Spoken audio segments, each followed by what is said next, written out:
नमस्कार दोस्तों, मैं दिव्यांशी गुड़ एक बार फिर हाजिर हूं एसबीटी न्यूज की खास खबरों के साथ। पेश है आज 28 अगस्त 2025 गुरुवार शाम 7:15 राजस्थान की बड़ी खबरें।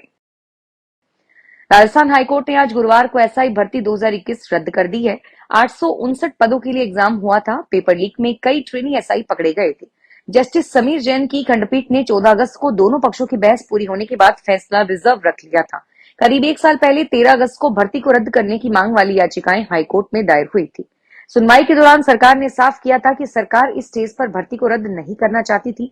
इसके साथ ही चयनित अभ्यर्थियों ने भी भर्ती रद्द करने का विरोध किया था। करोड़ों कर्मचारियों के लिए एक बड़ी खुशखबरी है। कर्मचारी भविष्य निधि संगठन जल्द ही अपना नया डिजिटल प्लेटफॉर्म एपीएफओ 3.0 लॉन्च करने जा रहा है। यह पूरी तरह से डिजिटलाइजेशन पर आधारित है, जिसमें पीएफ निकासी और सुधार जैसी सभी प्रक्रियाएं तेज हो जाएंगी।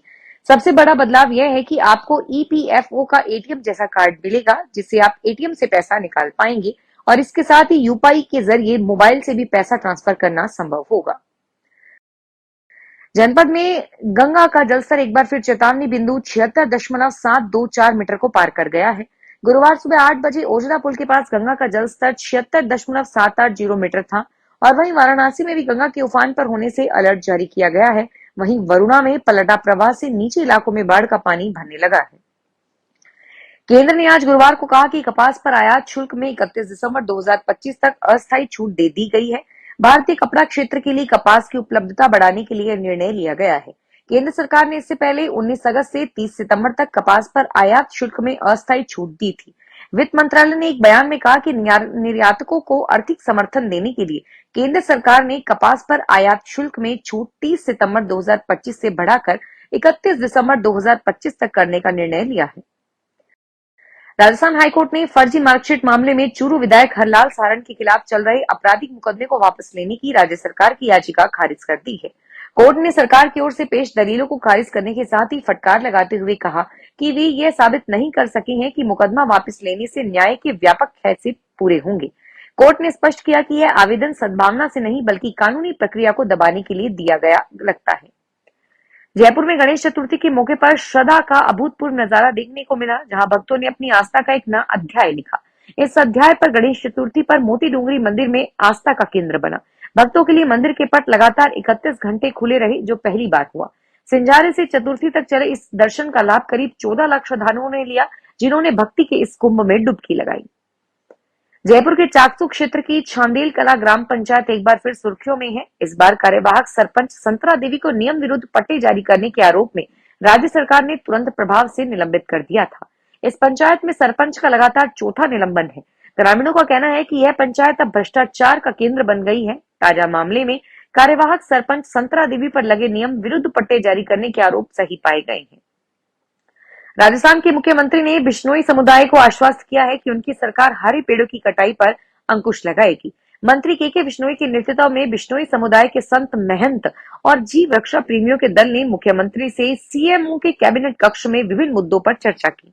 खासतौर से खेजड़ी वृक्षों की कटाई पर सीएम का डेलीगेशन ने ध्यान खींचा। प्रतिमंडल ने मुख्यमंत्री से खेजड़ी के पेड़ों को काटने वालों के खिलाफ कठोर कार्रवाई की मांग की। केंद्रीय संस्कृति व पर्यटन मंत्री गजेंद्र सिंह शेखावत ने सोशल मीडिया पर राहुल गांधी और तेजस्विनी यादव पर निशाना साधा है। उन्होंने कहा कि दोनों नेता अपने परिवार के राजनीतिक रसूख के कारण राजनीतिक और सत्ता को अपनी खानदानी हक मानते हैं। शेखावत ने प्रधानमंत्री मोदी की तुलना करते हुए कहा कि मोदी एक साधारण और धर्मपरायण माँ के बेटे हैं। उनकी माँ ने संघर्ष से उनमें राष्ट्र सेवा की भावना भरी।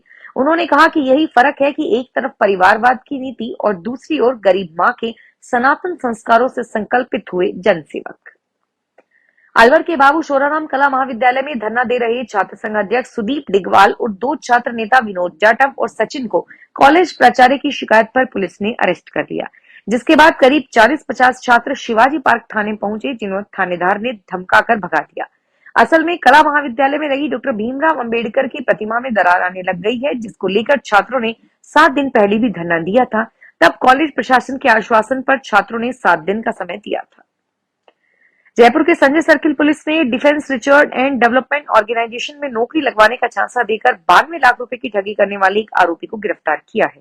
आरोपी एफआईआर होने के बाद से फरार चल रहा था। 1 साल की कड़ी मशक्कत के बाद पुलिस ने आरोपी को दबोच लिया। संजय सर्किल थाना पुलिस ने बताया कि आरोपी निवासी दौसा में किशन पोल बाजार में रहता है।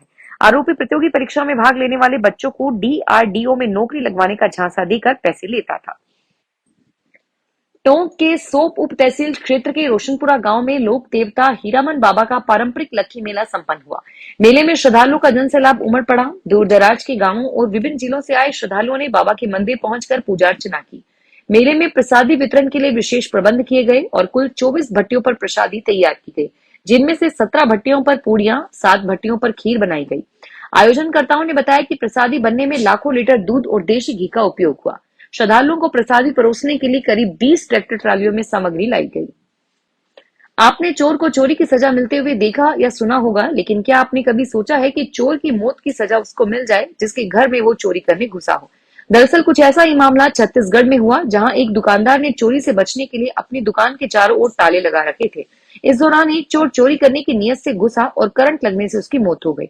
अब पुलिस दुकानदार के खिलाफ ही मामला दर्ज कर दिया। आज वीरवार को मौसम में सुधार होने के बावजूद वैष्णो देवी प्रशासन द्वारा वैष्णो देवी यात्रा को स्थगित कर दिया है। यात्रा अभी स्थगित है, लेकिन फिर भी कटरा में श्रद्धालुओं का जोश बरकरार है। वैष्णो देवी यात्रा खुलने का इंतजार करने यात्रा पंजीकरण कक्ष के बाहर लोग नजर आ रहे हैं। अमेरिका ने विदेशी स्टूडेंट्स, एक्सचेंज विजिटर्स और विदेशी मीडिया प्रतिनिधियों के लिए वीजा नियमों में बदलाव का ऐलान किया है। अब इन वीजा धारकों को अनिश्चित काल के लिए नहीं, बल्कि एक निश्चित समय के लिए अमेरिका में रहने की इजाजत होगी। अमेरिकी डिपार्टमेंट ऑफ होमलैंड सिक्योरिटी ने इस बदलाव का प्रस्ताव रखा है, ताकि इन वीजा धारकों पर नजर रखी जा सके और राष्ट्रीय सुरक्षा को मजबूत किया जाए। फिलहाल इस बुलेटिन में इतना ही, और फिर हाजिर होंगे तमाम बड़ी खबरों के साथ। धन्यवाद।